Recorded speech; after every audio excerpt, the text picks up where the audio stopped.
ಆತ್ಮೀಯರೇ, ನಿಮ್ಮೆಲ್ಲರಿಗೂ ಇಂದಿನ ದಿವ್ಯ ಬಲಿ ಪೂಜೆಗೆ ಆತ್ಮೀಯ ಸುಸ್ವಾಗತ. ನಾವು ಪಾಸ್ಕಾ ಕಾಲದ 2ನೆಯ ವಾರದಲ್ಲಿದ್ದೇವೆ, ಗುರುವಾರ. ಈ ದಿನದ ದಿವ್ಯ ಬಲಿ ಪೂಜೆ ಇದೀಗ ನೇರ ಪ್ರಸಾರಗೊಳ್ಳಲಿದೆ. ಇಂದಿನ ಬಲಿಪೂಜೆಯನ್ನು ಅರ್ಪಿಸುವವರು 1ನೇ ಸ್ವಾಮಿ ಅರುಣ್ ಸಂತೋಷ್ ರವರು, ಪ್ರಸ್ತುತ ಮಹಾಧರ್ಮ ಕ್ಷೇತ್ರದ ಶೈಕ್ಷಣಿಕ ಮಂಡಳಿಯ ಜಂಟಿ ಕಾರ್ಯದರ್ಶಿಯಾಗಿಯೂ ಮಹಾಧರ್ಮ ಕ್ಷೇತ್ರದ ಕುಟುಂಬ ಕಲ್ಯಾಣ ಆಯೋಗದಲ್ಲಿ ಆಪ್ತ ಸಮಾಲೋಚಕರಾಗಿಯೂ ಗುರುಗಳು ಸೇವೆ ಸಲ್ಲಿಸುತ್ತಿದ್ದಾರೆ. ಗುರುಗಳನ್ನು ಆತ್ಮೀಯವಾಗಿ ಸ್ವಾಗತಿಸಿ ಈ ದಿವ್ಯ ಬಲಿ ಪೂಜೆಯಲ್ಲಿ ನಾವು ಸಕ್ರಿಯವಾಗಿ ಭಯಭಕ್ತಿಯಿಂದ ಭಾಗವಹಿಸಿ ಕರುಣಾಳು ದೇವರ ಅನುಗ್ರಹಕ್ಕೆ ಪಾತ್ರರಾಗುವಂತೆ ಪ್ರಾರ್ಥಿಸೋಣ.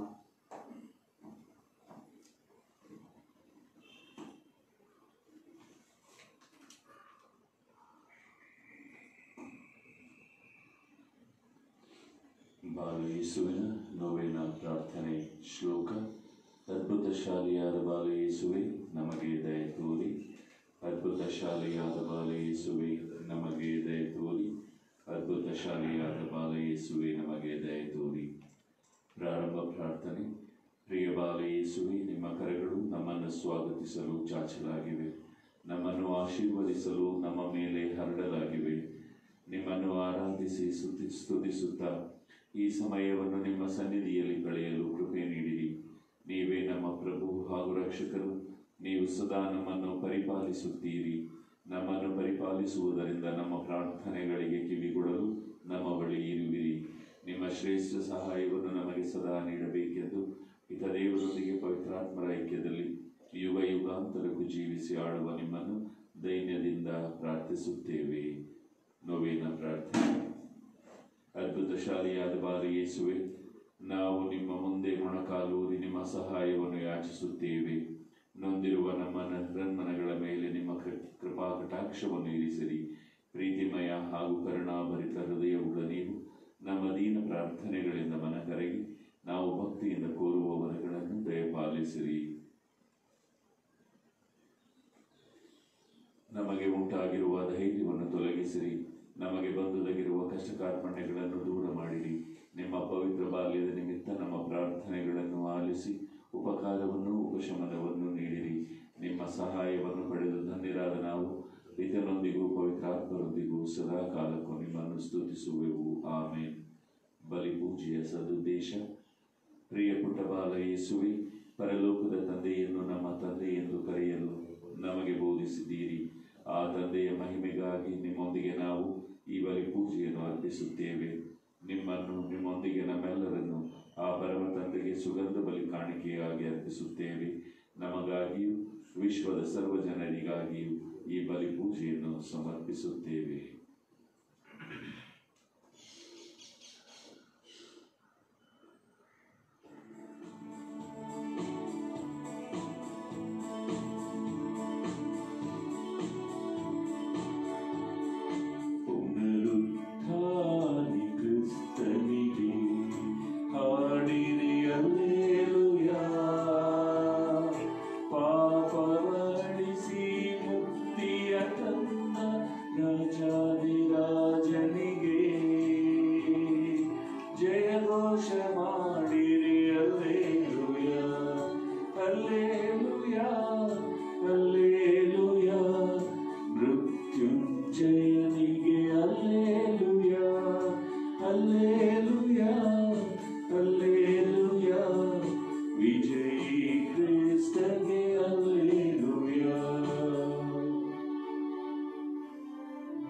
ಪಿತನ ಮತ್ತು ಸುತನ ಮತ್ತು ಪವಿತ್ರಾತ್ಮನ ನಾಮದಲ್ಲಿ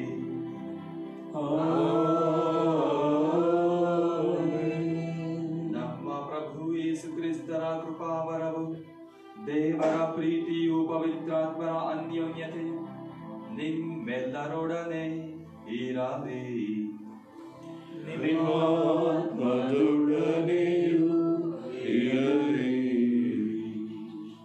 ನಿರ್ಗತಿಕನು ಮೊರೆ ಇಡಲು ಪ್ರಭು ಕಿವಿಗೊಟ್ಟನು ಎಂದು ಕೀರ್ತನೆಕಾರ ವಾಚನ ನಂತರದ ಕೀರ್ತನೆಯಲ್ಲಿ ನಮ್ಮೆಲ್ಲರಿಗೂ ಮನವರಿಕೆ ಮಾಡಿಕೊಡುವಾಗ ಇಡೀ ಪ್ರಪಂಚಕ್ಕೆ ಇದೊಂದು ಭರವಸೆಯ ವಾಕ್ಯವಾಗಲಿದೆ. ಅದರಲ್ಲೂ ವಿಶೇಷವಾಗಿ ನಮ್ಮ ಧರ್ಮಕ್ಷೇತ್ರದಲ್ಲಿ ಬಡವರ ವರ್ಷವನ್ನು ನಾವು ಆಚರಿಸುತ್ತಿದ್ದೇವೆ. ನಿರ್ಗತಿಕನಿಗೆ ಇನ್ನೊಂದು ಪದ ಬಡವ. ಅದನ್ನೇ ವಿಶ್ವದಾದ್ಯಂತ ನಾವು ನೋಡುವುದಾದರೆ ನಾವೆಲ್ಲರೂ ಒಂದಲ್ಲ ಒಂದು ರೀತಿಯಲ್ಲಿ ಬಡವರು. ಅದರಲ್ಲೂ ಪ್ರಸ್ತುತ ಪರಿಸ್ಥಿತಿಯಲ್ಲಿ ಇಡೀ ವಿಶ್ವವೇ ಅನೇಕ ರೀತಿಯ ಬಡತನವನ್ನ ಅನುಭವಿಸುತ್ತಿದೆ. ಕೆಲವರು ರೋಗಕ್ಕೆ ತುತ್ತಾಗಿ ದೈಹಿಕವಾಗಿ ಬಡವರಾದರೆ, ಇನ್ನು ಕೆಲವರು ಆಧ್ಯಾತ್ಮಿಕವಾಗಿ ದೇವರು ಎಲ್ಲಿದ್ದಾರೆ, ನಮ್ಮ ಮೊರೆಯನ್ನು ಖಂಡಿತವಾಗಿ ಆಲಿಸುತ್ತಾರೋ ಎಂಬ ಆಧ್ಯಾತ್ಮಿಕ ಬಡತನವನ್ನ ತೋರಿಸಿದರೆ, ಇನ್ನು ಕೆಲವರು ಹೇಗೆ ಜೀವಿಸುವುದು ಎಂಬ ಭರವಸೆಯನ್ನು ಕಳೆದುಕೊಂಡು ನೈತಿಕ ಬಡತನವನ್ನು ಅನುಭವಿಸಿದರೆ, ಇನ್ನು ಕೆಲವರು ಮಾನಸಿಕವಾಗಿ ನೋವಿನಿಂದ ನರಳುತ್ತಾ ಭಯದಿಂದ ಜೀವಿಸುತ್ತಾ ಅಲ್ಲಿ ಬಡತನವನ್ನು ವ್ಯಕ್ತಪಡಿಸುತ್ತಿದ್ದಾರೆ. ಅನಿರ್ಗತಿಕನ ಸ್ಥಳದಲ್ಲಿ, ಬಡವನ ಸ್ಥಳದಲ್ಲಿ ಇಡೀ ಪ್ರಪಂಚವನ್ನು ಇಟ್ಟು ನೋಡಿದರೆ ದೇವರು ನಮ್ಮ ಮೊರೆಯನ್ನು ಖಂಡಿತವಾಗಿಯೂ ಆಲಿಸುತ್ತಾರೆ ಎಂಬ ಭರವಸೆಯನ್ನ ಕೀರ್ತನೆಗಾರ ನಮ್ಮೆಲ್ಲರಿಗೂ ನೀಡುವಂತಿದೆ. ಆದ್ದರಿಂದ ಪ್ರಿಯರೇ, ಅಂಜಿಕೆಯನ್ನ ತೊರೆದು ಭಯವನ್ನು ತೊರೆದು ಭರವಸೆಯಿಂದ ಜೀವಿಸಲು ಬೇಕಾದ ವರದಾನಕ್ಕಾಗಿ ಈ ಬಲಿಪೂಜೆಯಲ್ಲಿ ನಾವೆಲ್ಲರೂ ಭಕ್ತಿಯಿಂದ ಬೇಡೋಣ. ಸಹೋದರ ಸಹೋದರಿಯರೇ, ಈ ಪವಿತ್ರ ರಹಸ್ಯಗಳನ್ನು ಆಚರಿಸಲು ನಾವು ಯೋಗ್ಯರಾಗುವಂತೆ ನಮ್ಮೆಲ್ಲರ ಪಾಪಗಳನ್ನು ಒಪ್ಪಿಕೊಳ್ಳೋಣ.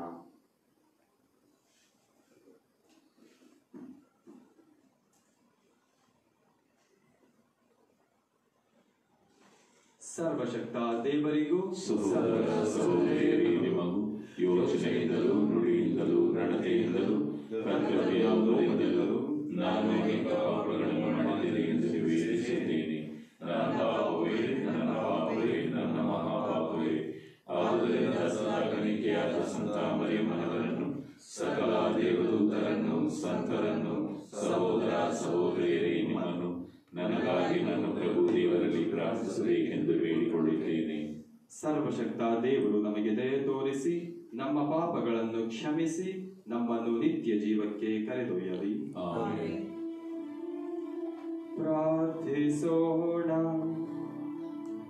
ದೇವರೇ, ಲೋಕದ ರಕ್ಷಣೆಗಾಗಿ ಪಾಸ್ಕ ಬಲಿಯನ್ನು ಸ್ಥಾಪಿಸಿದಿರಿ.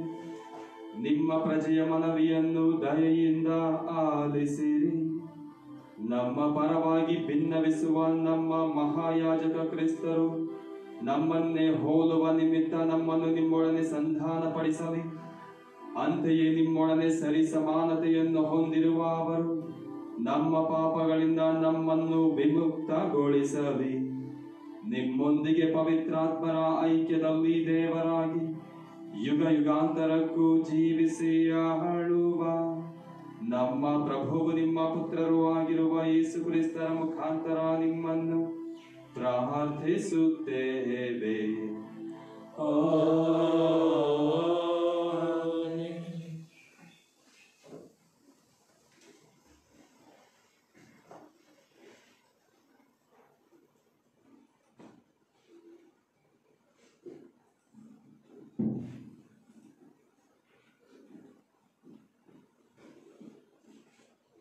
ಪ್ರೇಷಿತರ ಕಾರ್ಯಕಲಾಪಗಳಿಂದ ವಾಚನ. ಪ್ರೇಷಿತರನ್ನು ಕರೆತಂದು ನ್ಯಾಯ ಸಭೆಯ ಮುಂದೆ ನಿಲ್ಲಿಸಲಾಯಿತು. ಪ್ರಧಾನ ಯಾಜಕರು ಅವರನ್ನು ಉದ್ದೇಶಿಸಿ, ಆ ವ್ಯಕ್ತಿಯ ಹೆಸರಿನಲ್ಲಿ ಉಪದೇಶ ಮಾಡಕೂಡದು ಎಂದು ನಿಮಗೆ ಕಟ್ಟಪ್ಪಣೆ ಮಾಡಿದೆವು. ಆದರೂ ನೀವು ಮಾಡಿರುವುದೇನು? ನಿಮ್ಮ ಬೋಧನೆ ಜೆರುಸಲೇಮ್ ಆದ್ಯಂತ ಹಬ್ಬಿ ಹರಡಿದೆ. ಅಷ್ಟು ಮಾತ್ರವಲ್ಲ, ಆ ವ್ಯಕ್ತಿಯ ಕೊಲೆಗೆ ನಮ್ಮನ್ನೇ ಹೊಣೆಗಾರರನ್ನಾಗಿ ಮಾಡಬೇಕೆಂದಿರುವಿರಿ ಎಂದು ಆಪಾದಿಸಿದನು. ಅದಕ್ಕೆ ಪ್ರತ್ಯುತ್ತರವಾಗಿ ಪೇತ್ರ ಮತ್ತು ಉಳಿದ ಪ್ರೇಷಿತರು, ನಾವು ವಿಧೇಯರಾಗಬೇಕಾದದ್ದು ದೇವರಿಗೆ, ಮಾನವರಿಗಲ್ಲ. ನೀವು ಶಿಲುಬೆಗೇರಿಸಿ ಕೊಂದು ಹಾಕಿದ ಯೇಸು ಸ್ವಾಮಿಯನ್ನು ನಮ್ಮ ಪಿತೃಗಳ ದೇವರು ಜೀವಕ್ಕೆ ಎಬ್ಬಿಸಿದ್ದಾರೆ. ದೇವರು ಅವರನ್ನು ತಮ್ಮ ಬಲಪಾರ್ಶ್ವಕ್ಕೆ ಏರಿಸಿ ಮುಂದಾಳನ್ನಾಗಿಯೂ ಲೋಕೋದ್ಧಾರಕರನ್ನಾಗಿಯೂ ನೇಮಿಸಿದ್ದಾರೆ. ಇಸ್ರಾಯೇಲಿನ ಜನರು ಪಶ್ಚಾತ್ತಾಪಪಟ್ಟು ದೇವರಿಗೆ ಅಭಿಮುಖರಾಗಿ ಪಾಪ ಕ್ಷಮೆಯನ್ನು ಪಡೆಯಲು ಇವರ ಮುಖಾಂತರ ಅವಕಾಶವನ್ನು ಕಲ್ಪಿಸಿಕೊಟ್ಟಿದ್ದಾರೆ. ಈ ಘಟನೆಗಳಿಗೆ ನಾವು ಸಾಕ್ಷಿಗಳು. ನಾವು ಮಾತ್ರವಲ್ಲ, ದೈವೇಚ್ಛೆಯಂತೆ ನಡೆಯುವವರಿಗೆ ದೇವರು ದಯಪಾಲಿಸುವ ಪವಿತ್ರಾತ್ಮ ಅವರು ಕೂಡ ಸಾಕ್ಷಿಯಾಗಿದ್ದಾರೆ ಎಂದರು. ಇದನ್ನು ಕೇಳಿದ ಸಭಾ ಸದಸ್ಯರು ಕೋಪಭರಿತರಾಗಿ, ಪ್ರೇಷಿತರನ್ನು ಕೊಲ್ಲಬೇಕೆಂದಿದ್ದರು. ಪ್ರಭುವಿನ ವಾಕ್ಯ. ದೇವರಿಗೆ ಕೃತಜ್ಞತೆ ಸಲ್ಲಲಿ. ಕೀರ್ತನೆ ಶ್ಲೋಕ. ನಿರ್ಗತಿಕನು ಮೊರೆಯಿಡಲು ಪ್ರಭು ಕಿವಿಗೊಟ್ಟನು. ನಿರ್ಗತಿಕನು ಮೊರೆಯಿಡಲು ಪ್ರಭು ಕಿವಿಗೊಟ್ಟನು. ಪ್ರಭುವನ್ನು ನಾ ಕೊಂಡಾಡುವೆ ಎಲ್ಲ ಕಾಲಗಳು, ಆತನ ಸ್ತುತಿ ಸದಾ ಇಹುದು ನನ್ನ ಬಾಯಿಗಳು. ಸವಿದು ನೋಡು ಪ್ರಭುವಿನ ಮಾಧುರ್ಯವನ್ನು, ಆತನನ್ನು ಆಶ್ರಯಿಸಿಕೊಂಡವನು ಧನ್ಯನು. ಶ್ಲೋಕ. ನಿರ್ಗತಿಕನು ಮೊರೆಯಿಡಲು ಪ್ರಭು ಕಿವಿಗೊಟ್ಟನು. ಸಜ್ಜನರನ್ನು ಪ್ರಭು ಕಟಾಕ್ಷಿಸುವನು, ಅವರ ಮೊರೆಗಾತ ಕಿವಿಗೊಡುವನು.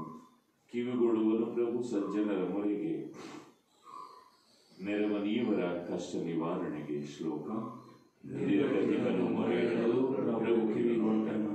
ಸನಿಹದಲ್ಲಿಹನು ಪ್ರಭು ಭಗ್ನ ಹೃದಯಿಗಳಿಗೆ, ಉದ್ಧಾರಕನಾಥನು ಮನಸ್ಸು ಕುಗ್ಗಿದವರಿಗೆ. ಸಜ್ಜನರಿಗೊದಗುವ ಸಂಕಟಗಳು ವಿಪರೀತ, ಪ್ರಭು ಎಲ್ಲವನ್ನು ನಿವಾರಿಸುವುದು ನಿಶ್ಚಿತ. ಶ್ಲೋಕ. ನಿರ್ಗತಿಕನು ಮೊರೆಯಿಡಲು ಪ್ರಭು ಕಿವಿಗೊಟ್ಟನು.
ಪ್ರಭು ನಿಮ್ಮೊಡನೆ ಇರಲಿ.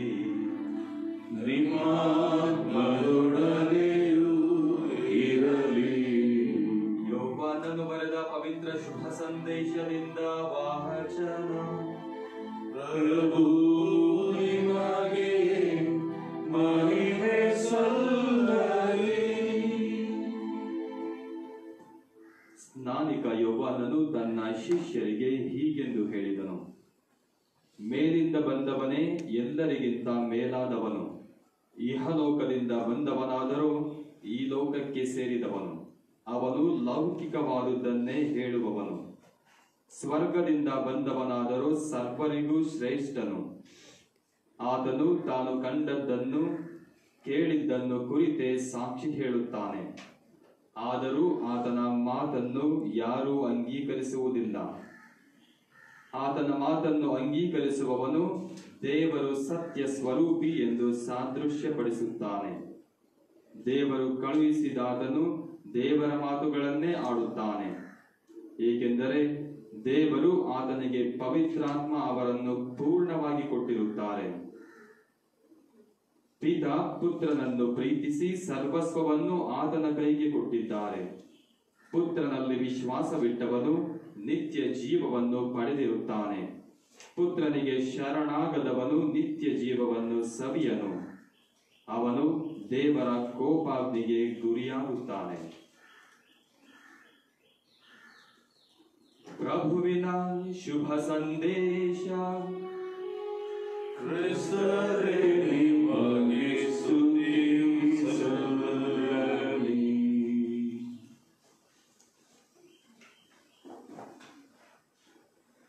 ಕ್ರಿಸ್ತೇಸುವಿನಲ್ಲಿ ಆತ್ಮೀಯ ಸಹೋದರ ಸಹೋದರಿಯರೇ, ಮಾನವರಾದ ನಾವು ಪ್ರೀತಿಯನ್ನ ಅನೇಕ ರೀತಿಯಲ್ಲಿ ವ್ಯಕ್ತಪಡಿಸುತ್ತೇವೆ. ಕೆಲವರು ಉಡುಗೊರೆಗಳನ್ನ ಕೊಡುವುದರ ಮೂಲಕ, ಇನ್ನು ಕೆಲವರು ಪ್ರಾರ್ಥಿಸುವುದರ ಮೂಲಕ ತಮ್ಮ ಪ್ರೀತಿಯನ್ನು ವ್ಯಕ್ತಪಡಿಸುತ್ತಾರೆ. ಆದರೆ ಅನೇಕರು ಹೇಳುವುದು, ಪ್ರೀತಿಯನ್ನ ವ್ಯಕ್ತಪಡಿಸಬೇಕಾದರೆ, ನೀವು ಇನ್ನೊಬ್ಬರನ್ನ ಪ್ರೀತಿಸುತ್ತೇನೆ ಎಂದು ತೋರ್ಪಡಿಸಬೇಕಾದರೆ ಅವರು ಹೇಳಿದ್ದೆಲ್ಲವನ್ನ ಮಾಡಿ, ಅವರು ಏನು ನಿಮ್ಮಿಂದ ಬಯಸುತ್ತಾರೋ ಅವೆಲ್ಲವನ್ನ ಮಾಡಿ. ಇನ್ನು ಕೆಲವರು ಹೇಳುವುದು, ವ್ಯಕ್ತಿಯ ಬಯಕೆ ಬೇಡಿಕೆಗಳು ಅನೇಕವಿರುತ್ತವೆ. ಅವೆಲ್ಲವನ್ನು ನಿಮ್ಮಿಂದ ನೆರವೇರಿಸಲು ಆಗುವುದಿಲ್ಲ. ಆದ್ದರಿಂದ ಆ ವ್ಯಕ್ತಿಗೆ ಯಾವುದು ಇಷ್ಟವಿಲ್ಲವೋ ಅದನ್ನು ನೀವು ಮಾಡಬೇಡಿ. ಬಯಸುವುದನ್ನ ಮಾಡಿ ಬಯಸದೇ ಇರುವುದನ್ನ ನೀವು ಮಾಡಬೇಡಿ ಎಂದು ಅವೆಲ್ಲವನ್ನ ಸಮೀಕರಿಸಿ ಪ್ರಭು ಕ್ರಿಸ್ತರು ಹೇಳುತ್ತಾರೆ. ದೇವರನ್ನ ಪ್ರೀತಿಸಿರಿ ಹಾಗೂ ಪರರನ್ನ ಪ್ರೀತಿಸಿರಿ ಎಂದು 10 ಆಜ್ಞೆಗಳನ್ನು ಸಮೀಕರಿಸಿ ದೇವರು ಹೇಳುವ ಮಾತಿದು. ಅದನ್ನೇ ಸಂತ ಯೋಹಾನನ ಬರೆದ ಶುಭ ಸಂದೇಶ ಅಧ್ಯಾಯ 14 ವಚನ 15ರಲ್ಲಿ ಹೇಳುತ್ತಾರೆ ಸ್ವಾಮಿ ಯೇಸು, ನೀವು ನನ್ನನ್ನು ಪ್ರೀತಿಸುವವರಾದರೆ ನನ್ನ ಆಜ್ಞೆಗಳನ್ನ ಕೈಗೊಂಡು ನಡೆಯಿರಿ ಎಂದು. ಆ ಆಜ್ಞೆ ಯಾವುದು? ಆ ಆಣತಿ ಯಾವುದು? ಆ ಆಜ್ಞೆ ಮತ್ತು ಆಣತಿಗೆ ಯೇಸುವಿನ ಶಿಷ್ಯರು ಪ್ರೇಷಿತರು ಯಾವ ರೀತಿ ತಲೆಬಾಗಿದರು ಎಂಬುದನ್ನು ಇಂದಿನ ಮೊದಲನೆಯ ವಾಚನದಲ್ಲಿ ನಾವು ಆಲಿಸುವುದು. ಆ ದೇವರು ಕೊಟ್ಟ, ಯೇಸು ಸ್ವಾಮಿ ಕೊಟ್ಟ ಆಜ್ಞೆ ಇದಾಗಿತ್ತು. ಸಂತ ಮತ್ತಾಯನ ಬರೆದ ಶುಭ ಸಂದೇಶ ಅಧ್ಯಾಯ 28 ವಚನ 19ರಲ್ಲಿ ಸ್ವರ್ಗಕ್ಕೆ ಏರಿ ಹೋಗುವುದಕ್ಕಿಂತ ಮುಂಚೆ ಸ್ವಾಮಿ ಯೇಸು ನುಡಿಯುವ ಮಾತುಗಳು. ನೀವು ಇಹಲೋಕಕ್ಕೆ ಹೋಗಿ ದೇವರ ಶುಭ ಸಂದೇಶವನ್ನ ಸಾರಿರಿ, ದೀಕ್ಷಾ ಸ್ನಾನ ಕೊಡಿಸಿರಿ, ನಾನು ಲೋಕಾಂತ್ಯದವರೆಗೂ ನಿಮ್ಮೊಡನೆ ಇರುತ್ತೇನೆ ಎಂದು. ದೇವರ ವಾಕ್ಯಗಳನ್ನು ಸಾರುವುದು, ಅದಕ್ಕೆ ದೇವರಿಗೆ ವಿಧೇಯರಾಗಿ ಬಾಳುವುದು ಸುಲಭವಾದ ಕೆಲಸವಾಗಿರಲಿಲ್ಲ. ಅವರು ಮಾಡುವ ಪ್ರತಿಯೊಂದು ಬೋಧನೆಗೆ ಹಾಗೂ ಮಾಡುತ್ತಿದ್ದ ಪ್ರತಿಯೊಂದು ಕಾರ್ಯಕ್ಕೆ ಅವರಿಗೆ ಸಿಗುತ್ತಿದ್ದದ್ದು ಹಿಂಸೆ, ಧಿಕ್ಕಾರ ಹಾಗೂ ಪ್ರಾಣ ಭಯ. ಅದನ್ನೇ ದಿನ ಮೊದಲನೆಯ ವಾಚನದಲ್ಲಿ ನಾವು ಆಲಿಸುತ್ತಿರುವುದು. ಪ್ರಾಣ ಭಯವಿದ್ದರೂ ಸಹ ನಾವು ದೇವರಿಗೆ ವಿಧೇಯರಾಗುತ್ತೇವೆ. ದೇವರಿಗೆ ವಿಧೇಯರಾಗುವುದು ಮನುಷ್ಯರಿಗೆ ವಿಧೇಯರಾಗುವುದಕ್ಕಿಂತ ಶ್ರೇಷ್ಠ ಎಂದು ಹೇಳುತ್ತಾರೆ ಪ್ರೇಷಿತರು. ಎಲ್ಲಿಂದ ಬಂತು ಅವರಿಗೆ ಈ ಧೈರ್ಯ? ಮೊದಲನೆಯದ್ದು ಯೇಸುವಿನೊಂದಿಗೆ ಅವರು ಜೀವಿಸಿದ ರೀತಿ. ಅವರು ಹೇಳಿದ್ದನ್ನೆಲ್ಲ ಕೇಳಿದ್ದರು, ಅವರು ಮಾಡುವುದೆಲ್ಲವನ್ನ ಅವರು ನೋಡಿದರು, ಸಾಕ್ಷಿಗಳಾಗಿದ್ದರು. ಅದೇ ಯೇಸುವಿನ ಬೋಧನೆಗೆ ಅವರು ಸಾಕ್ಷಿಗಳಾಗಿ ಬಾಳುತ್ತಾರೆ ಯೇಸು ಸ್ವಾಮಿ ಸ್ವರ್ಗಕ್ಕೆ ಏರಿ ಹೋದ ನಂತರ. ಎರಡನೆಯದ್ದು ಪವಿತ್ರಾತ್ಮರ ವರದಾನ. ಅದೆರಡೂ ಇದ್ದದ್ದರಿಂದ ಅವರು ಯೇಸು ಸ್ವಾಮಿಗೆ, ಅವರ ಪ್ರೀತಿಗೆ, ಅವರ ನುಡಿಗಳಿಗೆ ಹಾಗೂ ಶುಭ ಸಂದೇಶಕ್ಕೆ ಸಾಕ್ಷಿಗಳಾಗಿ ಬಾಳಿದರು. ಶುಭ ಸಂದೇಶದಲ್ಲಿ ನಾವು ಆಲಿಸುವಂತೆ ಇಹಲೋಕದವರಾಗಿ ಬಾಳದೆ ಸ್ವರ್ಗಕ್ಕೆ ಸೇರಿದವರಂತೆ ಜೀವಿಸಿದರು. ಪ್ರಭು ಕ್ರಿಸ್ತರನ್ನ ಅನುಭವಿಸಿ ಆ ಅನುಭವವನ್ನು ಇನ್ನೊಬ್ಬರಿಗೆ ನೀಡುವುದರ ಮೂಲಕ. ಪ್ರಿಯರೇ, ನಿನ್ನೆ ನನ್ನ ಸ್ನೇಹಿತನೊಬ್ಬ ಈ ಸಂದೇಶವನ್ನ ಕಳುಹಿಸಿದ್ದ. ಪ್ರಸ್ತುತ ಕಾಲದಲ್ಲಿ ನಾವು ದೇವಾಲಯಗಳಿಗೆ ಹೋಗಲು ಸಾಧ್ಯವಿಲ್ಲ. ದೇವಾಲಯಗಳಿಗೆ ಹೋಗಿ ನಾವು ಯಾವಾಗಲೂ ಮಾಡುತ್ತಿದ್ದಂತೆ ದೇವರನ್ನ ಆರಾಧನೆ ಮಾಡಲು ಸಾಧ್ಯವಿಲ್ಲ. ಆದ್ದರಿಂದ ಇಂದು ದೇವರು ನಮ್ಮನ್ನ ದೇವಾಲಯಗಳಿಗೆ ಹೋಗಲು ಕರೆಯುತ್ತಿಲ್ಲ, ಬದಲಾಗಿ ನಮ್ಮ ಕುಟುಂಬಗಳನ್ನೇ ದೇವಾಲಯಗಳಾಗಿ ಮಾರ್ಪಡಿಸಲು ಕರೆಯುತ್ತಿದ್ದಾರೆ ಎಂದು. ಎಷ್ಟು ಅರ್ಥಗರ್ಭಿತವಾದ ಮಾತು! ದೇವರು ಎಲ್ಲಾ ಕಡೆ ಇದ್ದಾರೆ ಎನ್ನುವುದಾದರೆ ನಮ್ಮ ಕುಟುಂಬದಲ್ಲಿ ಇಲ್ಲವೇ? ಅವರನ್ನ ನಾವು ಅಲ್ಲೇ ಅನುಭವಿಸಿದರೆ ಶುಭ ಸಂದೇಶಕ್ಕೆ ಅಲ್ಲೇ ನಾವು ಸಾಕ್ಷಿಗಳಾಗಿಯೂ ಬಾಳಬಹುದಲ್ಲವೇ? ಬೇರೆ ಹೊರಗಡೆ ಹೋಗದೆ ಮನೆಯಲ್ಲಿ ಕುಳಿತುಕೊಂಡು ಏನು ಮಾಡುವುದು ಎಂದು ಯೋಚಿಸಬಹುದು. ಕುಟುಂಬದವರೊಂದಿಗೆ ಸಮಯವನ್ನ ಕಳೆಯಲು, ಅಲ್ಲಿ ನಾವು ದೇವರ ಪ್ರಸನ್ನತೆಯನ್ನ ಅನುಭವಿಸಲು ಇದು ಒಳ್ಳೆಯ ಸಮಯವೆಂದು ಭಾವಿಸೋಣ. ಅಲ್ಲಿ ನಾವು ಕುಟುಂಬದಲ್ಲಿ ದೇವರ ಪ್ರಸನ್ನತೆಯನ್ನ ಅರಿಯುವುದಾದರೆ ನಾವು ಮಾತನಾಡುವ ರೀತಿ ಬದಲಾಗುತ್ತದೆ. ನಾವು ಪ್ರಾರ್ಥಿಸುವ ರೀತಿ, ಕುಟುಂಬ ಸಮೇತರಾಗಿ ನಾವು ಪ್ರಾರ್ಥಿಸುವುದು, ಕುಟುಂಬ ಸಮೇತರಾಗಿ ನಾವು ಜೀವಿಸುವುದು, ಪರಸ್ಪರ ಪ್ರೀತಿಯನ್ನು ವ್ಯಕ್ತಪಡಿಸುವುದಾದರೆ ಅದಕ್ಕಿಂತ ದೊಡ್ಡ ಶುಭ ಸಂದೇಶ ಪ್ರಚಾರ ಮತ್ತೊಂದಿಲ್ಲ. ಇಹಲೋಕದಲ್ಲಿ ನಾವು ಬಾಳುವಾಗ ಇಹಲೋಕದವರಂತೆ ನಾವು ಜೀವಿಸಿರಬಹುದು, ನಮ್ಮ ಕೆಲಸ ಕಾರ್ಯಗಳಲ್ಲಿ ಮಗ್ನರಾಗಿದ್ದಿರಬಹುದು. ಆದರೆ ದೇವರು ಇಂದು ನಮ್ಮ ಕುಟುಂಬಗಳಲ್ಲಿ ದೇವರ ಪ್ರಸನ್ನತೆಯನ್ನ ಅನುಭವಿಸಲು ಕರೆಯುತ್ತಿದ್ದಾರೆ. ಅಲ್ಲಿ ಪವಿತ್ರಾತ್ಮರ ಆಶೀರ್ವಾದಗಳನ್ನ ನಾವು ಇನ್ನೊಬ್ಬರಿಗೆ ಹಂಚಿಕೊಳ್ಳಲು ಕರೆಯುತ್ತಿದ್ದಾರೆ. ಸಿದ್ಧರಾಗಿದ್ದೇವೆಯೇ? ಒಮ್ಮೆ ನಾವು ಕುಟುಂಬದಲ್ಲಿ ನಮ್ಮ ದೇವರನ್ನ ಅನುಭವಿಸುವುದೇ ಆದರೆ ಮೇಲಿಂದ ಬಂದವರಂತೆ ನಾವು ಜೀವಿಸುತ್ತೇವೆ. ದೇವರ ಶುಭ ಸಂದೇಶವನ್ನು ಇನ್ನೊಬ್ಬರಿಗೆ ಸಾರುತ್ತೇವೆ. ನಮ್ಮ ಕುಟುಂಬಗಳಲ್ಲಿ ಭಯ ಅಂಜಿಕೆಯನ್ನು ತೊರೆದು ಭರವಸೆಯಿಂದ ಜೀವಿಸುತ್ತೇವೆ ಹಾಗೂ ಇನ್ನೊಬ್ಬರನ್ನ ಭರವಸೆಯಿಂದ ತುಂಬುತ್ತೇವೆ. ಅಂಥ ಜೀವನಕ್ಕೆ ದೇವರು ನಮ್ಮೆಲ್ಲರನ್ನು ಆಶೀರ್ವದಿಸಲಿ.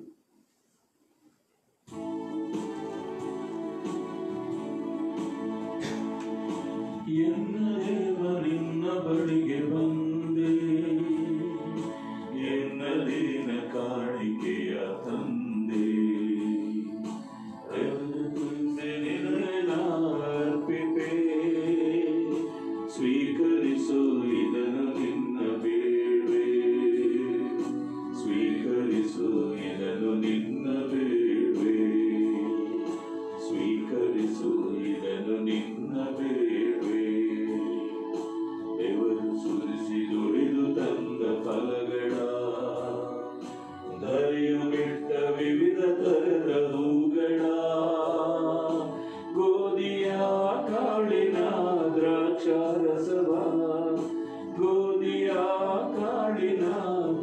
ನಮಸ್ಕಾರ ಸದಾ ಕಾಣಿಕೆಯ ನಿನಗೆ ನಾನರ್ಪಿತೆ. ಸ್ವೀಕರಿಸು ಇದನ್ನು ನಿನ್ನ ಬೇಡ್ವೆ, ಸ್ವೀಕರಿಸು ಇದನ್ನು ನಿನ್ನ ಬೇಡ್ವೆ.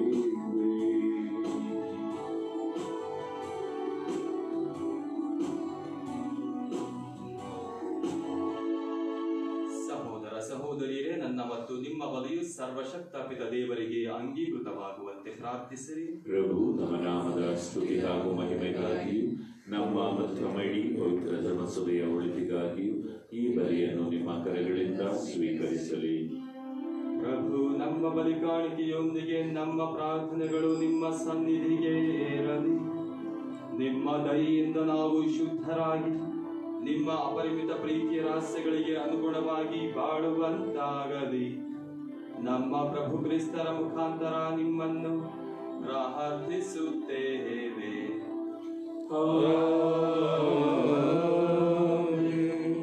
ಪ್ರಭು ನಿಮ್ಮೊಡನೆ ಇರಲಿ. ನಿಮ್ಮ ಆತ್ಮದೊಡನೆಯೂ ಇರಲಿ. ನಿಮ್ಮ ಹೃದಯಗಳನ್ನು ಮೇಲಕ್ಕೆ ಎತ್ತಿರಿ. ಪ್ರಭುವಿನ ಕಡೆಗೆ ಎತ್ತಿದ್ದೇವೆ. ನಮ್ಮ ಪ್ರಭು ದೇವರಿಗೆ ಕೃತಜ್ಞತೆಯನ್ನು ಸಲ್ಲಿಸೋಣ. ಅದು ಯೋಗ್ಯ ಮತ್ತು ನ್ಯಾಯವಾಗಿದೆ. ಪ್ರಭು ಎಲ್ಲ ಕಾಲದಲ್ಲೂ ನಿಮ್ಮನ್ನು ಸ್ತುತಿಸುವುದು, ವಿಶೇಷವಾಗಿ ನಮ್ಮ ಪಾಸ್ಕ ಬಲಿಯಾದ ಕ್ರಿಸ್ತರು ಅರ್ಪಿತರಾದ ಈ ಕಾಲದಲ್ಲಿ ಅತ್ಯಾಡಂಬರದಿಂದ ನಿಮ್ಮನ್ನು ಕೊಂಡಾಡುವುದು ನಿಜವಾಗಿ ಯೋಗ್ಯವೂ ನ್ಯಾಯವೂ ಆಗಿದೆ. ನಮ್ಮ ಕರ್ತವ್ಯವೂ ರಕ್ಷಣೆಯೂ ಆಗಿದೆ. ಏಕೆಂದರೆ ಲೋಕದ ಪಾಪಗಳನ್ನು ಪರಿಹರಿಸಿದ ನೈಜ ಕುರಿಮರಿ ಅವರೇ, ತಮ್ಮ ಮರಣದಿಂದ ನಮ್ಮ ಮರಣವನ್ನು ವಿನಾಶ ಮಾಡಿ ತಮ್ಮ ಪುನರುತ್ಥಾನದಿಂದ ನಮಗೆ ಪುನರ್ಜೀವ ಕೊಟ್ಟವರು ಅವರೇ. ಪಾಸ್ಕ ಮಹದಾನಂದದಿಂದ ತುಂಬಿ ಎಲ್ಲ ದೇಶಗಳು ಜನಾಂಗಗಳು ನಿಮ್ಮ ಸ್ತುತಿಯಲ್ಲಿ ಉಲ್ಲಾಸಿಸುತ್ತವೆ. ಅಂತೆಯೇ ಸ್ವರ್ಗೀಯ ಶಕ್ತರು ದೂತಗಣಗಳು ಒಂದಾಗಿ ನಿಮ್ಮ ಮಹಿಮೆಯ ನಿರಂತರ ಗೀತೆಯನ್ನು ಹಾಡುತ್ತಾ ಘೋಷಿಸುತ್ತಾರೆ.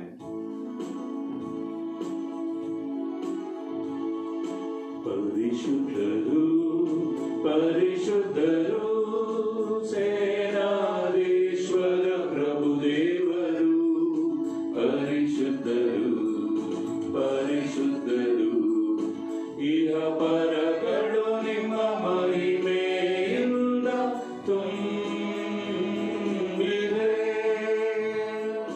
ಮಹೋನ್ನತದಲ್ಲಿ ಹೋಸಾನ ಹೋಸಾನ ಹೋಸಾನ. ಪ್ರಭುವಿನ ನಾಮದಲ್ಲಿ ಬರುವವರು ಸ್ತುತಿಗೆ ಪಾತ್ರರು. ಮಹೋನ್ನತದಲ್ಲಿ ಹೋಸಾನ ಹೋಸಾನ ಹೋಸಾನ.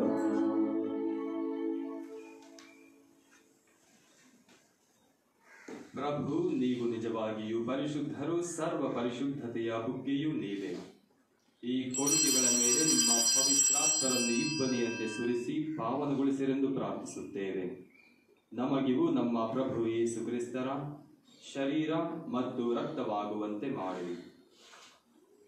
ಅವರನ್ನು ಪರಾಧೀನ ಮಾಡಲಾದ ಸಮಯದಲ್ಲಿ ಸ್ವ ಇಚ್ಛೆಯಿಂದ ತಮ್ಮ ಯಾತನೆಗೆ ಒಳಗಾದಾಗ ಅವರು ರೊಟ್ಟಿಯನ್ನು ತೆಗೆದುಕೊಂಡು ಕೃತಜ್ಞತೆಯನ್ನು ಸಲ್ಲಿಸಿ ಅದನ್ನು ಮುರಿದು ತಮ್ಮ ಶಿಷ್ಯರಿಗೆ ಕೊಡುತ್ತಾ ಹೀಗೆಂದರು: ತೆಗೆದುಕೊಳ್ಳಿ, ಇದನ್ನು ನೀವೆಲ್ಲರೂ ಭುಜಿಸಿರಿ, ಏಕೆಂದರೆ ಇದು ನಿಮಗಾಗಿ ಒಪ್ಪಿಸಲಾಗುವ ನನ್ನ ಶರೀರ.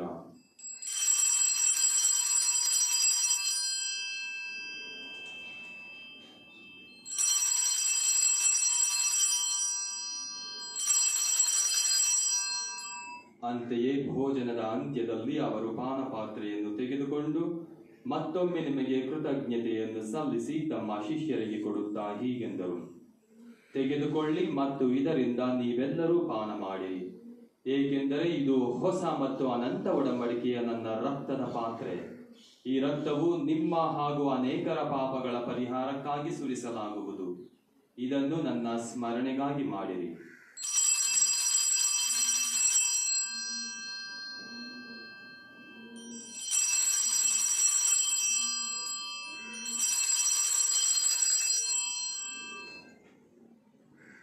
ವಿಶ್ವಾಸದ ರಹಸ್ಯ.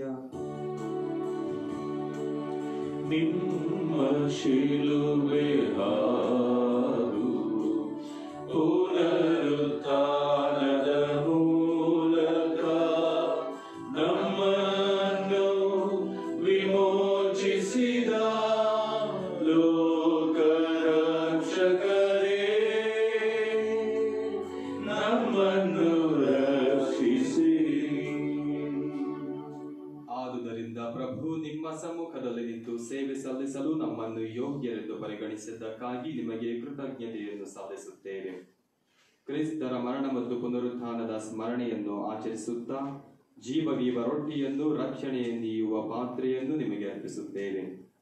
ಕ್ರಿಸ್ತರ ಶರೀರ ಮತ್ತು ರಕ್ತದಲ್ಲಿ ಪಾಲುಗೊಳ್ಳುವ ನಮ್ಮನ್ನು ಪವಿತ್ರಾತ್ಮರು ಒಂದುಗೂಡಿಸಬೇಕೆಂದು ನಿಮ್ಮನ್ನು ವಿನಯದಿಂದ ಭಿನ್ನಯಿಸುತ್ತೇವೆ. ಪ್ರಭು, ನಿಮ್ಮ ವಿಶ್ವವ್ಯಾಪಿ ಧರ್ಮಸಭೆಯನ್ನು ಸ್ಮರಿಸಿಕೊಳ್ಳಿ. ನಮ್ಮ ವಿಶ್ವಗುರು ಫ್ರಾನ್ಸಿಸ್ ಅವರೊಂದಿಗೂ ನಮ್ಮ ಧರ್ಮಾಧ್ಯಕ್ಷ ಪೀಟರ್ ಅವರೊಂದಿಗೂ ಸಕಲ ಯಾಜಕರೊಂದಿಗೂ ಅದನ್ನು ಪ್ರೀತಿಯ ಪರಿಪೂರ್ಣತೆಡೆಗೆ ಮುನ್ನಡೆಸಿರಿ. ಪ್ರಭು, ಪುನರುತ್ಥಾನದ ನಿರೀಕ್ಷೆಯಲ್ಲಿ ವಿಶ್ರಮಿಸುತ್ತಿರುವ ನಮ್ಮ ಸಹೋದರ ಸಹೋದರಿಯರನ್ನು, ನಿಮ್ಮ ದಯೆಯಲ್ಲಿ ಮೃತರಾದ ಎಲ್ಲರನ್ನೂ ಸ್ಮರಿಸಿಕೊಳ್ಳಿರಿ. ಅವರನ್ನು ನಿಮ್ಮ ಸಮ್ಮುಖದ ಪ್ರಭೆಗೆ ಬರಮಾಡಿರಿ. ನಮ್ಮ ಮೇಲೂ ದಯೆ ತೋರಿರಿ.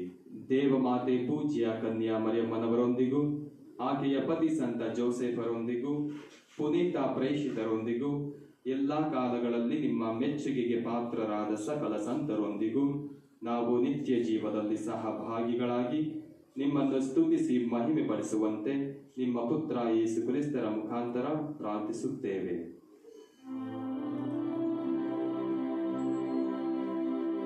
ಇವರ ಮುಖಾಂತರವು ಇವರೊಂದಿಗೂ ಇವರಲ್ಲಿಯೂ ಸರ್ವಶಕ್ತ ತಂದೆಯಾದ ದೇವರೇ, ಪವಿತ್ರಾತ್ಮರ ಐಕ್ಯದಲ್ಲಿ ಸರ್ವ ಗೌರವವು ಮಹಿಮೆಯು ಯುಗ ಯುಗಾಂತರಕ್ಕೂ ನಿಮಗೆ ಸಲ್ಲಲಿ.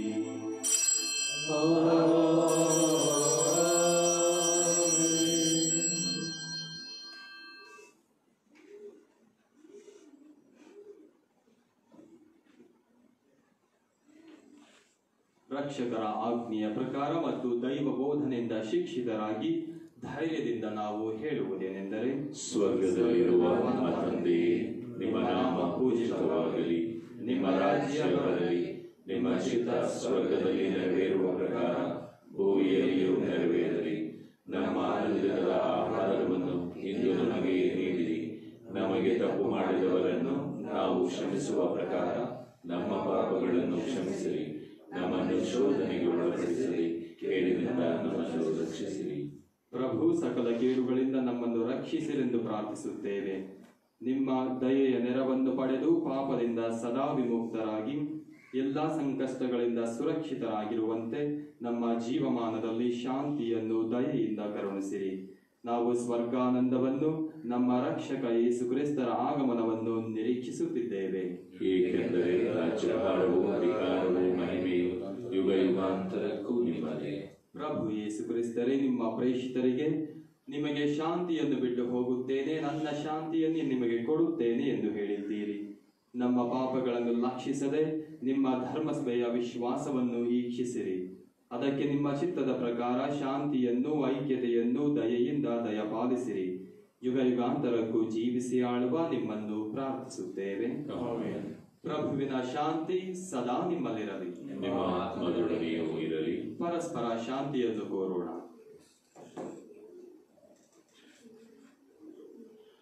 ಲೋಕದ ಪಾಪಗಳನ್ನು ಪರಿಹರಿಸುವ ದೇವರ ಕುರಿಮರಿ, ನಮಗೆ ದಯೆ ತೋರಿ.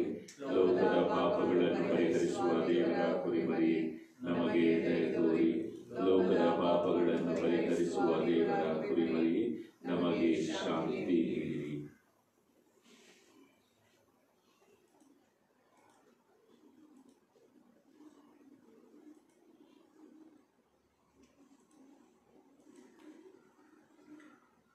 ಇಗೋ ದೇವರ ಕುರಿಮರಿ, ಇಗೋ ಇವರೇ ಲೋಕದ ಪಾಪಗಳನ್ನು ಪರಿಹರಿಸುವವರು. ಕುರಿಮರಿಯ ಭೋಜನಕ್ಕೆ ಆಹ್ವಾನಿತರು ಭಾಗ್ಯವಂತರು. ಪ್ರಭು ತಾವು ನನ್ನ ಮನೆಯನ್ನು ಪ್ರವೇಶಿಸಲು ನಾನು ಪಾತ್ರನಲ್ಲ, ಆದರೆ ತಾವೊಂದೇ ಒಂದು ಮಾತನ್ನು ನುಡಿಯಿರಿ, ನನ್ನ ಆತ್ಮವು ಸ್ವಸ್ಥವಾಗುವುದು.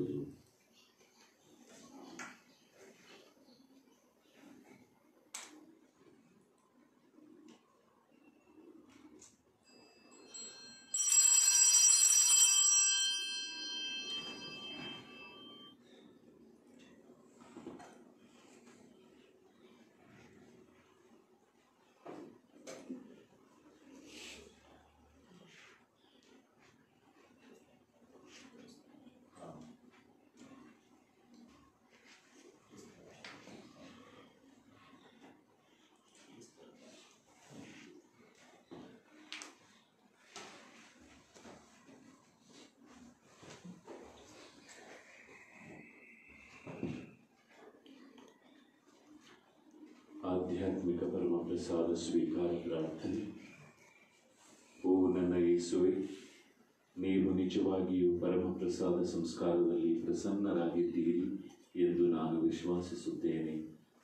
ನಾನು ಎಲ್ಲಕ್ಕಿಂತ ಮಿಗಿಲಾಗಿ ನಿಮ್ಮನ್ನು ಪ್ರೀತಿಸುತ್ತೇನೆ ಹಾಗೂ ನಿಮ್ಮನ್ನು ನನ್ನ ಆತ್ಮಕ್ಕೆ ಸ್ವೀಕರಿಸಲು ಹಂಬಲಿಸುತ್ತೇನೆ. ನಾನು ಈ ಸಂದರ್ಭದಲ್ಲಿ ನಿಮ್ಮನ್ನು ಸಂಸ್ಕಾರದ ರೂಪದಲ್ಲಿ ಸ್ವೀಕರಿಸಲು ಆಗದೇ ಇರುವುದರಿಂದ ದಯಮಾಡಿ ಆಧ್ಯಾತ್ಮಿಕವಾಗಿ ನನ್ನ ಹೃದಯಕ್ಕೆ ಆಗಮಿಸಿ ನಾನು ನಿಮ್ಮನ್ನು ಆಲಂಬಿಸುತ್ತೇನೆ. ನನ್ನನ್ನು ಎಂದಿಗೂ ನಿಮ್ಮಿಂದ ಅಗಲಿ ಹೋಗಲು ಬಿಡಬೇಡಿರಿ. ಆಮೆನ್.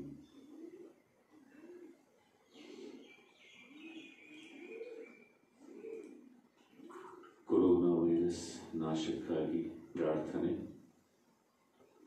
ಸರ್ವಶಕ್ತ ಮತ್ತು ದಯಾಮಯ ತಂದೆ ದೇವರೇ, ಜಗತ್ತಿನೆಲ್ಲೆಡೆಯೂ ಕೊರೋನಾ ವೈರಸ್ನಿಂದ ಬಾಧಿಸಲ್ಪಟ್ಟಿರುವವರಿಗಾಗಿ ನಾವು ಮಾಡುವ ಪ್ರಾರ್ಥನೆಯನ್ನು ಪ್ರಸನ್ನತೆಯಿಂದ ಆಲಿಸಿರಿ.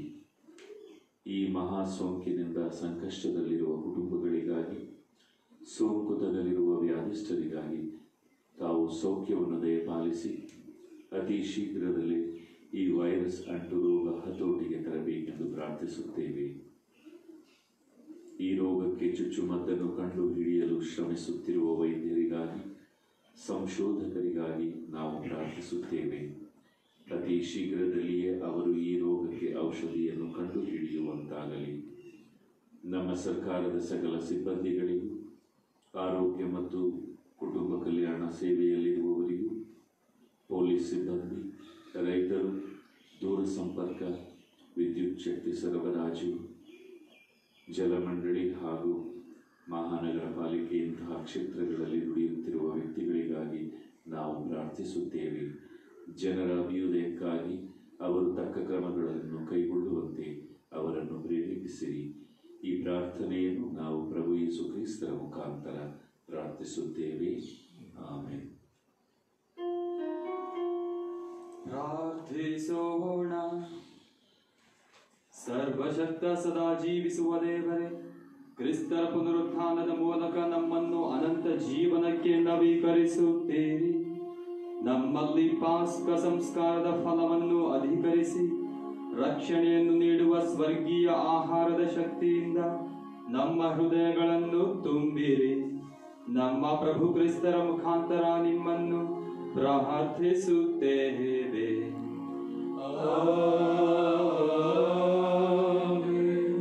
ಪ್ರಭು ನಿಮ್ಮೊಡನೆ ಇರಲಿ.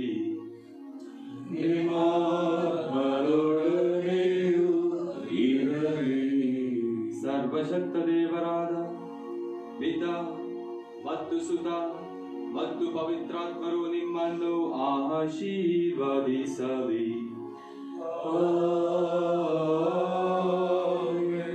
ಹೋಗಿ ಬನ್ನಿ, ಬಲಿಯರ್ಪಣೆ ಮುಗಿಯಿತು. ದೇವರಿಗೆ ಕೃತಜ್ಞತೆ ಸಲ್ಲಲಿ.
ಯಾರೇ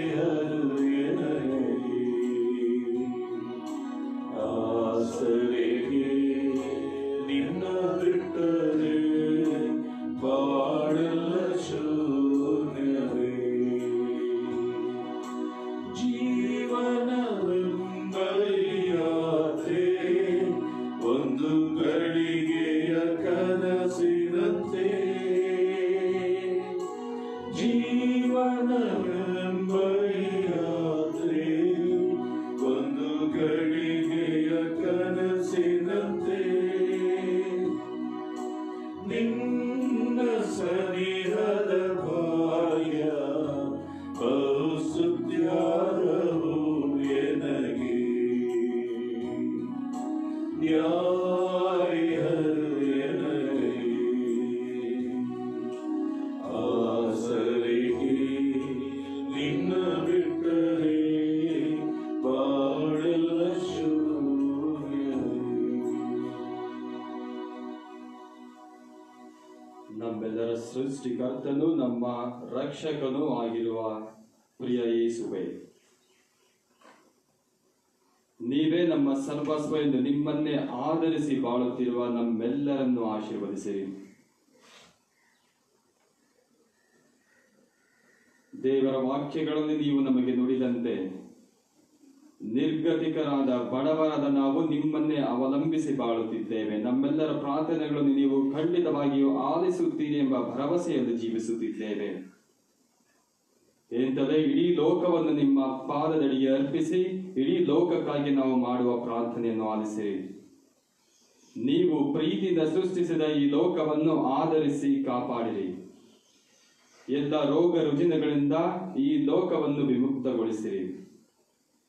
ಅದೇ ರೀತಿಯಲ್ಲಿ ದೇವಾಲಯಕ್ಕೆ ಬಂದು ನಿಮ್ಮನ್ನು ಆರಾಧಿಸಲು ಆಗದಿರುವ ಸಂದರ್ಭದಲ್ಲಿ ನೀವು ನಮ್ಮ ಮಧ್ಯೆ ಪ್ರಸನ್ನರಾಗಿದ್ದೀರಿ, ನಮ್ಮ ಕುಟುಂಬಗಳಲ್ಲಿ ನಮ್ಮ ಮಧ್ಯೆ ವಾಸಿಸುತ್ತಿದ್ದೀರಿ ಎಂಬ ಸತ್ಯವನ್ನು ಅರಿತು ನಾವು ನಮ್ಮ ಕುಟುಂಬಗಳಲ್ಲೇ ಶುಭ ಸಂದೇಶವನ್ನು ನಾವು ಆಡುವ ಮಾತಿನಿಂದ ಪರಸ್ಪರ ಒಬ್ಬರಿಗೊಬ್ಬರು ಸಹಾಯ ಮಾಡುತ್ತಾ ಜೀವಿಸುವ ರೀತಿಯಿಂದ ನಾವು ಬೋಧಿಸುವಂತೆ ಮಾಡ ಕರುಣಿಸಿರಿ. ಈ ಪ್ರಪಂಚವನ್ನು ಕಾಪಾಡಲು ಶ್ರಮಿಸುತ್ತಿರುವ ಪ್ರತಿಯೊಬ್ಬ ವೈದ್ಯನನ್ನು, ಪ್ರತಿಯೊಬ್ಬ ಸಿಬ್ಬಂದಿಯನ್ನು ಆಶೀರ್ವದಿಸಿರಿ.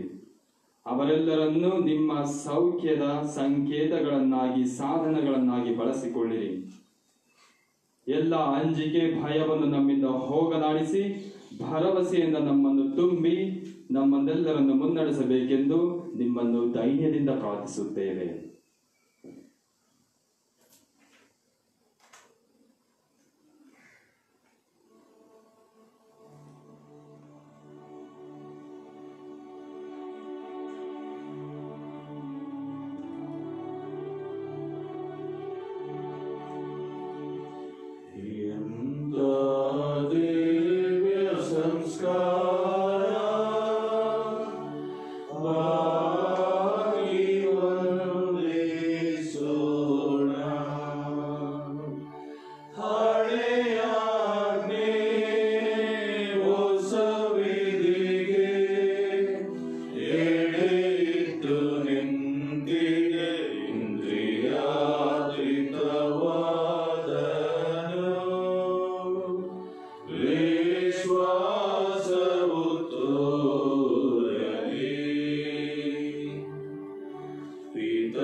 ಪ್ರಾರ್ಥಿಸೋಣ. ದೇವರೇ, ಈ ಅದ್ಭುತಕರವಾದ ಸಂಸ್ಕಾರವನ್ನು ನಿಮ್ಮ ಯಾತನೆಯ ಸ್ಮಾರಕವಾಗಿ ಬಿಟ್ಟಿದ್ದೀರಿ. ನಾವು ನಿಮ್ಮ ಶರೀರದ ಮತ್ತು ರಕ್ತದ ಪವಿತ್ರ ಪವಿತ್ರ ರಹಸ್ಯಗಳನ್ನು ಆರಾಧಿಸಿ ಅದರಿಂದ ನಿಮ್ಮ ರಕ್ಷಣಾ ಫಲಗಳನ್ನು ನಮ್ಮಲ್ಲಿ ಸದಾ ಅನುಭವಿಸುವಂತೆ ಅನುಗ್ರಹಿಸಿರಿ. ಪಿತಾ ದೇವರೊಂದಿಗೆ ಪವಿತ್ರಾತ್ಮರ ಐಕ್ಯದಲ್ಲಿ ಏಕದೇವರಾಗಿ ಯುಗ ಯುಗಾಂತರಕ್ಕೂ ಜೀವಿಸಿ ಆಳುವ ನಿಮ್ಮನ್ನು ಪ್ರಾರ್ಥಿಸುತ್ತೇವೆ.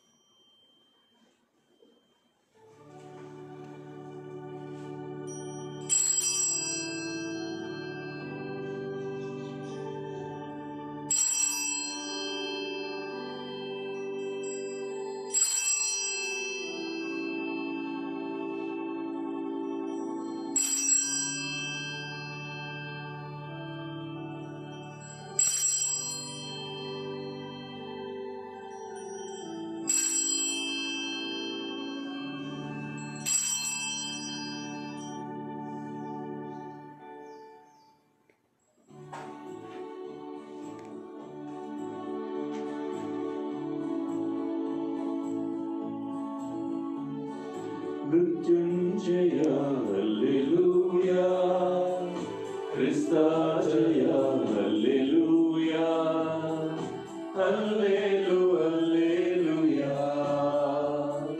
ಹಲ್ಲೆಲು ಹಲ್ಲೆಲೂಯಾ. ದೈವಿ ರಾಜ್ಯವನ್ನು ನಮ್ಮಲ್ಲೇ ತೋರಿದ,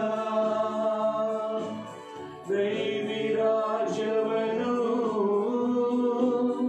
ನಮ್ಮಲ್ಲೇ ತೋರಿದ, ಮಾನವ ಧರ್ಮವೇ ಶ್ರೇಷ್ಠ ಎಂದೇಳಿದ, ಮಾನವ ಧರ್ಮವೇ ಶ್ರೇಷ್ಠ ಎಂದೇಳಿದ. ಮೃತ್ಯುಂಜಯ ಹಲ್ಲೆಲೂಯಾ, ಕ್ರಿಸ್ತ ಜಯ ಹಲ್ಲೆಲೂಯಾ, ಹಲ್ಲೆಲು ಹಲ್ಲೆಲೂಯಾ,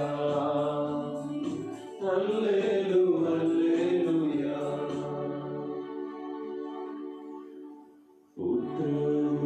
ಪುತ್ರರೊಳಗೂಡಿ ಅರಸೆ ಮಾಡುತ್ತಾಯಿ. ಪವಿತ್ರ ಶಿಲುಬೆಯ ಗುರುತಿನ ಮೂಲಕ ನಮ್ಮ ವೈರಿಗಳಿಂದ ನಮ್ಮನ್ನು ರಕ್ಷಿಸಿರಿ. ನಮ್ಮ ಸರ್ವೇಶ್ವರ ಪಿತನ ಸುತನ ಮತ್ತು ಪವಿತ್ರಾತ್ಮರ ನಾಮದಲ್ಲಿ ಆಮೆನ್.